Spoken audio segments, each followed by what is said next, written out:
As usual പാരീസിൽ വന്നിട്ടുള്ള വളരെ നോർമലായിട്ടുള്ള ഒരു ദിവസമായിരുന്നു ഇന്ന്. ഫ്രീസറിൽ കുറച്ച് ദിവസമായിട്ട് ഒരു മീൻ ഇരിപ്പുണ്ട്.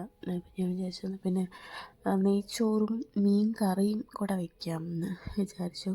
കുറച്ച് റൈസ് ഉണ്ട് ഇവിടെ. ബസ്മതി റൈസൊക്കെ അത്യാവശ്യം നല്ല റേറ്റാണ് കേട്ടോ. ഈ 2 റൈസിനും കൂടെ അറൗണ്ട് ഒരു 10 യൂറോൻ്റെ അടുത്തായിട്ടുണ്ട്. ഇങ്ങനെ വാങ്ങിച്ചു. രണ്ട് വിലയുള്ളതായിരുന്നു. പിന്നെ ചെറിയ ഉള്ളിക്ക് ഇവിടെ അത്യാവശ്യം നല്ല വിലയാണ്. കിലോയ്ക്ക് ഞാൻ വാങ്ങിച്ച ടൈമിൽ 11 യൂറോ മറ്റായിരുന്നു. ഇത് ഞാൻ തീരെ കുറച്ചേ മേടിച്ചുള്ളൂ. അപ്പോൾ കുറച്ച് ചെറിയ ഉള്ളി എടുത്തു. എനിക്ക് മീൻ കറി വയ്ക്കുമ്പം ചെറിയ ഉള്ളി അത്യാവശ്യമാണ്. എന്നിട്ട് കുറച്ച് ചെറിയ ഉള്ളി എടുത്തിട്ടുണ്ട്. അതും ബാക്കി സവോളയാണ് എടുത്തത്. അതെല്ലാം കട്ട് ചെയ്ത് വെച്ച് കഴിഞ്ഞു. പിന്നെ ഒത്തിരി പാത്രം ഉണ്ടായിരുന്നു. ഞാൻ അതെല്ലാം കഴുകി വെച്ചു. അതാകുമ്പോൾ അല്ലെങ്കിൽ അത് കഴിഞ്ഞിട്ട് മീൻ ക്ലീൻ ചെയ്യാമെന്ന് വിചാരിച്ചു. അല്ലെങ്കിൽ പാത്രത്തിനൊക്കെ മീനിൻ്റെ സ്മെല്ല് വരും. അതുകൊണ്ട് ഞാൻ ആദ്യം പാത്രം കഴുകാമെന്ന് വിചാരിച്ചു. ഇങ്ങനെ പാത്രം എല്ലാം കഴുകി വെച്ചു. അതിനുശേഷം ഗീ റൈസിന് വേണ്ടിയിട്ട് ഞാൻ കുറച്ച് ഉള്ളിയും ക്യാരറ്റും എല്ലാം കൂടെ നെയ്ക്കകത്തിട്ട് വഴറ്റാനായിട്ട് ആ റൈസ് വേവിച്ച് കുക്കറിൽ തന്നെ കേട്ടോ ഞാൻ വെച്ചത്. എനിക്കിത് കഴുകാനൊന്നും കഴിയില്ലായിരുന്നു. അതിനകത്തോട്ട് തന്നെ വെച്ചു. പിന്നെ നമ്മുടെ ചെറിയ ഉള്ളി പിന്നെ അടുത്തൊരു അടുപ്പിൽ ഞാൻ മീൻ കറിക്ക് വേണ്ടിയിട്ടുള്ള ഉള്ളിയും ഇഞ്ചി വെളുത്തുള്ളി പേസ്റ്റും എല്ലാം കൂടെ വഴറ്റാനും വെച്ചു. അപ്പം ഒരേ സമയം രണ്ടും കൂടെ ആകുമല്ലോ. അപ്പോൾ കുറച്ച് പെട്ടെന്ന് പണി തീരുമല്ലോ എന്ന് വിചാരിച്ച്. എനിക്ക് മല്ലിയില ഞാൻ ഇതുപോലെ കേട്ടോ ഫ്രിഡ്ജിൽ സ്റ്റോർ ചെയ്യുന്നത്. ഏറ്റവും കൂടുതൽ നാളെ എനിക്ക് മല്ലിയില ഇരുന്നിട്ടുള്ളത് ഇങ്ങനെ സ്റ്റോർ ചെയ്ത് വയ്ക്കുമ്പോഴാണ്. പിന്നെ മീൻ കറിയുടെ അതിനകത്തോട്ട് മല്ലിപ്പൊടി മുളക് പൊടി ഇട്ട് വഴറ്റിയിട്ട് അതിനകത്ത് പുളിയും ഇട്ട് വെള്ളം ഒഴിച്ച് തിളപ്പിച്ച് വറ്റിച്ചെടുക്കുക. അങ്ങനെയാണ് ഞാൻ നോർമലി മീൻ കറി വയ്ക്കുന്നത്. പക്ഷേ എൻ്റെ വീട്ടിലൊക്കെ പച്ചയ്ക്ക് തേങ്ങ അരച്ചിട്ടാണ് വയ്ക്കുന്നത്.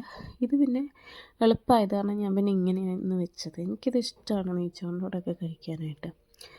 നെയ്ച്ചോറ് ഏകദേശം സെറ്റായി.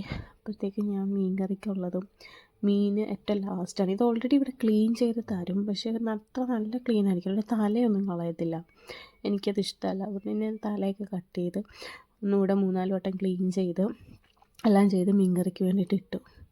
വെളിയിലാണ് ഇന്ന് നല്ല സ്നോഫോൾ ഉണ്ട് കേട്ടോ. ഇന്ന് സ്നോഫോൾ ഉണ്ടെന്ന് നേരത്തെ പറഞ്ഞിട്ടുണ്ടായിരുന്നു. ഇവിടെ ഇന്ന് ഈ ഒരു ദിവസം മാത്രമേ ഉണ്ടായിരുന്നുള്ളൂ സ്നോഫോൾ. അപ്പോൾ അതിൻ്റെ ചെറിയൊരു വീഡിയോ ഞാൻ എടുത്തിട്ടുണ്ടായിരുന്നു. അപ്പം സ്നോഫോളും കണ്ടുകൊണ്ടിരുന്നപ്പോഴത്തേക്കും നമ്മുടെ മീൻ കറി തിളച്ച് സെറ്റായിട്ടുണ്ട്. ഞാൻ കുറച്ച് നേരം ഇത് കണ്ടുകൊണ്ടിരുന്നിട്ട് ഞാൻ ആദ്യമായിട്ടാണ് സ്നോഫോൾ കാണുന്നത്. കണ്ടു കഴിഞ്ഞിട്ട് ഞാൻ നേരെ അടുക്കളയിൽ ചെന്നു മീൻ കറി എന്തായെന്ന് നോക്കി. കാണുന്നത്ര ഭംഗിയില്ല കേട്ടോ ഈ സ്നോഫോൾ അനുഭവിക്കാനായിട്ട്. കൈയൊക്കെ ഫ്രീസായി. ഭയങ്കര വേദന ഉണ്ടായിരുന്നു കേട്ടോ. അത് കഴിഞ്ഞിട്ട് ജനലൊക്കെ അടച്ചിട്ട് ഞാൻ മീൻ കറി പോയി നോക്കിയപ്പം തിളച്ച് വെന്ത് പറ്റി എല്ലാം റെഡി ആയിട്ടുണ്ട്. ഞാൻ കുറച്ച് നേരം തുറന്ന് വെച്ച് വറ്റിച്ചെടുത്തു. പിന്നെ അതിനകത്ത് എണ്ണയൊക്കെ ആണെങ്കിൽ കട്ടയായിട്ടിരിക്കും. അപ്പോൾ അതിൻ്റെ അടുത്ത് തന്നെ വെച്ചപ്പം എണ്ണയും റെഡിയായി. പിന്നെ ഏറ്റവും ലാസ്റ്റ് ഞാൻ കുറച്ച് തേങ്ങാപ്പാൽ ഒഴിച്ചൊരു ടേസ്റ്റിന് വേണ്ടിയിട്ട് തേങ്ങാപ്പാൽ ഒഴിച്ച് കഴിഞ്ഞ് പിന്നെ അധികം നേരം ഞാൻ തിളപ്പിക്കത്തില്ല. പെട്ടെന്ന് തന്നെ അത് ഓഫ് ചെയ്തു. നമ്മുടെ ഇത് കുറച്ച് ചാറിലാണ് കേട്ടോ എടുത്തത്. എന്ന് വെച്ചാൽ റൈസിന് വേറെ കറിയൊന്നും ഇല്ലാത്ത കാരണം കുറച്ച് ചാറിലാണ് എടുത്തത് നമ്മൾ. അങ്ങനെ നമ്മുടെ ചോറും മീൻ കറിയും റെഡിയായി. അത് കഴിഞ്ഞ് ഞാൻ പോയി ക്ലീൻ ചെയ്തു. റൂമൊക്കെ വാക്യൂം ക്ലീൻ ചെയ്തു. ഞാൻ ഡെയിലി ചെയ്യുന്നുണ്ട്. പെട്ടെന്ന് പൊടി അഴുക്കും പിടിക്കുന്ന കാരണം ഞാൻ റൂമെല്ലാം ക്ലീൻ ചെയ്തു. പിന്നെ എനിക്ക് ഈ ഗ്യാസിൻ്റെ പുറത്തിങ്ങനെ കടുക് വറുത്തതിൻ്റെ ബാക്കിയും ഒക്കെ കിടക്കുന്നത് എനിക്കിഷ്ടമല്ല. പ്രത്യേകിച്ച് താഴെ ചവിട്ടുമ്പം കാല് ചാവുന്നത് തീരെ ഇഷ്ടമല്ല. ഞാനിപ്പോൾ സ്ഥിരം ചെരുപ്പ് യൂസ് ചെയ്യാൻ തുടങ്ങി. നമ്മൾ എത്ര ക്ലീൻ ചെയ്താലും പിന്നെയും താഴെ ഇങ്ങനെ വരും. അപ്പോൾ ഏറ്റവും നല്ലത് ചെരുപ്പ് യൂസ് ചെയ്യുന്നതാണെന്ന് എനിക്ക് മനസ്സിലായി. പിന്നെ ഞാൻ ഒന്നുകൂടെ അടുക്കള ക്ലീൻ ചെയ്തു. പിന്നെ വൈകുന്നേരത്തേക്ക് അരച്ച് വെച്ചു. മാവ് നാളത്തേക്ക് വേണ്ടിയിട്ടുള്ള മാവ് വൈകുന്നേരം അരച്ച് വെച്ചു. ഞാൻ പ്ലാസ്റ്റിക് കണ്ടെയ്നറിലാണ് കേട്ടോ വെച്ചത്. എനിക്കറിയില്ല അതിൽ വെച്ചാൽ നല്ലതാണോ അല്ലയോ എന്നൊന്നും അറിയില്ല. എൻ്റെ കയ്യിൽ ഇപ്പോൾ ഈ പാത്രം മാത്രമേ ഉള്ളൂ. നമ്മൾ അങ്ങനെ ഒത്തിരി നേരം നിൽക്കാൻ വേണ്ടിയിട്ടില്ല, പെട്ടെന്നൊരു വിസിറ്റിന് വേണ്ടിയിട്ട് വന്നതാണ്. പിന്നെ ഒരു 6 മന്തായി നമ്മളിവിടെ എത്തിയിട്ട്. അപ്പം ഞാൻ അങ്ങനെ പാത്രങ്ങളൊന്നും അധികം കൊണ്ടുവന്നുമില്ല, ഇവിടുന്ന് വാങ്ങിച്ചില്ല. എപ്പോഴാണ് തിരിച്ചു പോകണമെന്ന് അറിയില്ലല്ലോ. അതുകൊണ്ട് ഇവിടെ ഉണ്ടായിരുന്ന ഒരു പ്ലാസ്റ്റിക് പാത്രത്തിലാണ് ഞാൻ അരച്ച് വെച്ചത്. അത് കഴിഞ്ഞ് ഞാനൊരു കോഫി കുടിക്കാമെന്ന് വിചാരിച്ചു. ബ്ലാക്ക് കോഫി പക്ഷേ എനിക്ക് ഷുഗറില്ലാതെ തീരെ ഇഷ്ടമല്ല. ഇങ്ങനെ നമ്മൾ നാട്ടിൽ നിന്ന് കൊണ്ടുവന്ന കാപ്പിപ്പൊടി കേട്ടോ. നാട്ടിൽ കാപ്പിയുടെ കൃഷിയൊക്കെ ഉണ്ട്. നമുക്ക് ഒത്തിരി കാപ്പിത്തോട്ടമൊക്കെ ഉണ്ട്. വീട്ടിൽ തന്നെ പൊടിച്ചെടുത്ത കാപ്പിപ്പൊടിയാണ്. അതും ഇത് വെച്ചിട്ടുണ്ടെങ്കിൽ എനിക്ക് ഭയങ്കര ഇഷ്ടമാണ് കാപ്പി. വൈകുന്നേരം ഇങ്ങനെ ബ്ലാക്ക് കോഫി കുടിക്കാനായിട്ട് ബ്ലാക്ക് കോഫിയും റെഡിയാക്കി. ഒരു മൂവിയും കണ്ട് കുറച്ച് നേരം പോയിരുന്നു ഞാനവിടെ. എനിക്ക് എപ്പോഴും ഇങ്ങനെ കിച്ചൺ ക്ലീനായിട്ട് ഇങ്ങനെ ഡ്രൈ ആയിട്ടിരിക്കണം, എനിക്കതാണ് ഇഷ്ടം. നല്ലൊരു സമാധാനം വരത്തുള്ളൂ. പിന്നെ ഞാൻ മൂവി കാണാൻ ചെന്നപ്പോൾ പിന്നെ ഇവിടെ കുറേ ബുക്കും കളർ പെൻസിലൊക്കെ കിടക്കുന്നു. പിന്നെ അതെല്ലാം ക്ലീൻ ചെയ്ത് വെച്ചു. എന്താണെന്നറിയില്ല, എനിക്ക് ഈയിടെയായിട്ട് ഇങ്ങനെ നേരത്തെ ഒന്നും ഈ പ്രശ്നം ഉണ്ടായിരുന്നില്ല, ഇപ്പോഴാണ് കേട്ടോ. ഒരു 1 year ആയിട്ടുള്ളൂ ഇങ്ങനെ എന്തെങ്കിലുമൊക്കെ ഓർഡർ തെറ്റി കിടന്നിരിക്കുന്ന ഭയങ്കര ബുദ്ധിമുട്ടുണ്ട്. വേറെ ഒന്നും ചെയ്യാൻ തോന്നില്ല, അത് കറക്റ്റ് ചെയ്ത് വെക്കുന്നത് വരെയും പിന്നെ ഒരു വല്ലാത്ത ബുദ്ധിമുട്ടായിരിക്കും. അങ്ങനെ അതെല്ലാം ചെയ്ത് വെച്ച് കഴിഞ്ഞപ്പോഴത്തേക്കും പോപ്കോണിൻ്റെ ഒരു വീഡിയോ കണ്ടു ഞാൻ ടി വിയിൽ. അപ്പോൾ എനിക്ക് പോപ്കോൺ കഴിക്കാനുള്ള ആഗ്രഹം. പിന്നെ ഞാൻ വീട്ടിലുണ്ടായിരുന്നു.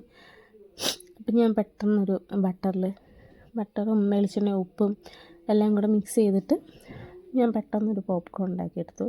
അത്ര ശരിയായൊന്നുമില്ല. നമ്മൾ റെഡിമെയ്ഡ് ഇങ്ങനെയുള്ള പാക്കറ്റ് കിട്ടും, അത് വെച്ച് ഉണ്ടാക്കുന്ന പോലെ എനിക്കൊരിക്കലും സെപ്പറേറ്റ് വാങ്ങിച്ചുണ്ടാക്കിയാൽ റെഡി ആവാറില്ല. അതിൽ എണ്ണ കൂടുതൽ ഒഴിക്കുന്നത് കൊണ്ടാണോ എന്തോ അത്ര ഒത്തിരി മോശമായിരുന്നില്ല. എന്നാലും അതും രാവിലെ ഉണ്ടാക്കിയ പാസ്തയുടെ ബാക്കി ഉണ്ടായിരുന്നു, അതും കൂടെ കഴിച്ചു. അത് കഴിഞ്ഞ് പിന്നെ നൈറ്റ് ആയപ്പോഴത്തേക്ക് ഞങ്ങൾ വെളിയിൽ പോയപ്പം ബർഗറും ഫ്രഞ്ച് ഫ്രൈസും. ഇവിടെ ബർഗർ വാങ്ങിച്ചാൽ ഫ്രൈസ് ഫ്രീ ആയിട്ട് കിട്ടും, പിന്നെ ഒരു കോക്കോ അങ്ങനെ എന്തെങ്കിലും ഡ്രിങ്ക്സും കിട്ടും. ഇത് അൾജീരിയൻ സോസ് എനിക്ക് ഭയങ്കര ഇഷ്ടമാണ്. അത് കഴിഞ്ഞ് അതൊക്കെ കഴിച്ച് തിരിച്ച് വീട്ടിലോട്ട് ബസ്സിൽ പോയി. കുറച്ച് ദൂരം ഉണ്ടായിരുന്നുള്ളൂ, നടക്കാൻ കഴിയാത്ത കാരണം ബസ്സിന് പോയി. കുറച്ച് സാധനം വാങ്ങിക്കാനുണ്ടായിരുന്നു. പിന്നെ ഈ ട്രോളി കണ്ടു, എനിക്ക് ഭയങ്കര ഇഷ്ടമായി. ഞാൻ ഓർക്കുന്നത് നാട്ടിലെന്താ ഇത് വരാത്തേന്ന്. അമ്മയൊക്കെ റേഷൻ കടയിൽ പോയിട്ട് വരുമ്പം സാധനമൊക്കെ എന്തെങ്കിലും വഴിയിൽ വയ്ക്കും, എന്നിട്ട് അച്ഛൻ പോയി എടുത്തിട്ട് വരും വണ്ടി കൂട്ടിയിട്ട്. അല്ലെങ്കിൽ എടുത്തിട്ട് വന്നു കഴിഞ്ഞാൽ പിന്നെ കൈവേദന കാലുവേദന എന്ന് പറഞ്ഞാൽ ഭയങ്കര ബഹളമായിരിക്കും. അപ്പോൾ ഇതേപോലത്തെ ഒരു സാധനം ഉണ്ടായിരുന്നേ, ഭയങ്കര എളുപ്പമായിരിക്കും അല്ലേ. പിന്നെ ഇത്രയും സാധനങ്ങളാണ് ഇന്ന് വാങ്ങിച്ചത്. ഇതൊരു 2 ആഴ്ചത്തേക്കുള്ളത് കണക്കൂട്ടിയാണ് വാങ്ങിച്ചത്. 2 ആഴ്ച ഉണ്ടാവുമോ എന്നറിയത്തില്ല, എന്നാലും ഇത്രയും സാധനങ്ങളാണ് ഞാൻ വാങ്ങിച്ചത്. എൻ്റെ ബില്ല് എത്രയാണെന്ന് ഞാൻ പറയാം കേട്ടോ. നമുക്ക് മന്ത്ലി ഗ്രോസറി അവിടെ എത്ര എക്സ്പെൻസ് വരുന്നതെന്നും ഞാൻ പറയാം. ഇപ്പോൾ ചിക്കൻ അങ്ങനെയുള്ള ബേസിക്കായിട്ടുള്ള കുറച്ച് സാധനങ്ങൾ. ഇവിടെ ഫാമിലിയായിട്ടൊക്കെ നിൽക്കുമ്പം 2 പേർക്ക്, അതായത് ഹസ്ബൻഡും വൈഫും ജോലിയില്ലെങ്കിൽ ഭയങ്കര ബുദ്ധിമുട്ടാണ് കേട്ടോ ഇവിടെ നിൽക്കാൻ. നമുക്കിവിടെ ഭയങ്കര എക്സ്പെൻസാണ്. എസ്പെഷ്യലി നമ്മുടെ നാട്ടിലെ റേറ്റൊക്കെ ആയിട്ട് കമ്പയർ ചെയ്യും, ഒരു ലിവിങ് എക്സ്പെൻസ് വെച്ച് കമ്പയർ ചെയ്യുമ്പോൾ ഇവിടെ ഭയങ്കര എക്സ്പെൻസാണ്. അപ്പം എനിക്കിവിടെ ഇപ്പോൾ ജോബൊന്നും ആയിട്ടില്ല, ഹസ്ബൻഡ് മാത്രമേ ജോബുള്ളൂ, പിന്നെ കുഞ്ഞുമുണ്ട്. അതുകൊണ്ട് നമ്മൾ അത്യാവശ്യം ചിലവ് ചുരുക്കിയാണ് ഇവിടെ നിൽക്കുന്നത്. പക്ഷെ എന്നാലും മന്ത്ലി നമുക്ക് അത്യാവശ്യം നല്ലൊരു എമൗണ്ട് ആവും. ഇതിപ്പോൾ ഇത്രയും സാധനങ്ങൾ, വളരെ കുറച്ച് സാധനങ്ങളെ ഞാൻ വാങ്ങിച്ചിട്ടുള്ളൂ. ഒരു 2 ആഴ്ചത്തേക്ക് ഒക്കെ ഇത് കൊണ്ട് പറ്റുമായിരിക്കും. ഞാൻ അരി 5 kg ഒരു പാക്കറ്റ് എടുത്തത്. പിന്നെ ക്ലീനിങ്ങിനുള്ള ഐറ്റംസ്, ഫ്രൂട്ട്സ്, അതൊക്കെയാണ് വാങ്ങിച്ചത്. ഇത് വന്നിട്ട് ഈ ബ്ലാക്ക് മോൾഡ് ഇല്ലേ, ഈ ജനലിലൊക്കെ ഇവിടെ വിൻ്റർ ആയിക്കഴിഞ്ഞാൽ അത് ഇതുപോലെ വരും. ഇതിന് ഭയങ്കര ഹെൽപ്ഫുള്ളായിട്ടുള്ള സാധനം കേട്ടോ ഇത് ജസ്റ്റ് ഒന്ന് സ്പ്രേ ചെയ്താൽ മതി, അപ്പോഴത്തേക്ക് തന്നെ അത് ക്ലിയർ ആയിക്കോളും. ഈ ടിരാമിസു എൻ്റെ ഫേവറേറ്റ് ആണ്. ഞാൻ ആകെ ഒരു ടൈമേ അത് ട്രൈ ചെയ്തുള്ളൂ, പക്ഷേ എനിക്ക് ഭയങ്കര ഇഷ്ടമായി. ഇത്രയും ചെറിയ സാധനങ്ങൾ വാങ്ങിച്ചതിന് അറൗണ്ട് ഒരു 56 യൂറോൻ്റെ അടുത്ത് വന്നു. ഇത് 3 ഒരേ കടയിൽ തന്നെയാണ്, പക്ഷെ 3 സെഷനായിരുന്നു, അതാ 3 ബില്ല്. പിന്നെ ബർഗറിന് 2 17 യൂറോയായി. മൊത്തം ഇന്നൊരു ദിവസം അറൗണ്ട് ഒരു 75 യൂറോൻ്റെ അടുത്തായി. അങ്ങനെ ഞാൻ പറഞ്ഞില്ല, എനിക്ക് മല്ലിയില ഇങ്ങനെ സൂക്ഷിക്കുന്നതാണ് ഇഷ്ടം ഫ്രിഡ്ജിൽ. അപ്പോൾ ഒത്തിരി നാളിരിക്കും. കൊണ്ടുവന്ന സാധനമെല്ലാം അറേഞ്ച് ചെയ്തു.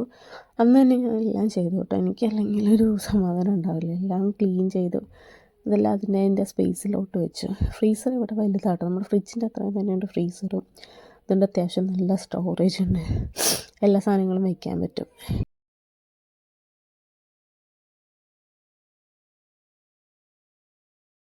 പിന്നെ ഈ ബ്ലാക്ക് മോൾഡ് ചെയ്യാൻ ഏറ്റവും ബെസ്റ്റ് സാധനമാണ് ഇത്. ചുമ്മാ ജസ്റ്റ് ഇങ്ങനെ ഒന്ന് സ്പ്രേ ചെയ്താൽ മതി, നമ്മൾ തുടയ്ക്കുക പോലും വേണ്ട. ഇതുണ്ട് എത്ര ക്ലീനായിന്ന്. ഒരു 5 മിനിറ്റ് വെയിറ്റ് ചെയ്താൽ മതി, ഇതുപോലെ ക്ലീനായി കിട്ടും. എനിക്ക് ഭയങ്കര ഇഷ്ടമായി ഈ ഒരു ഐറ്റം.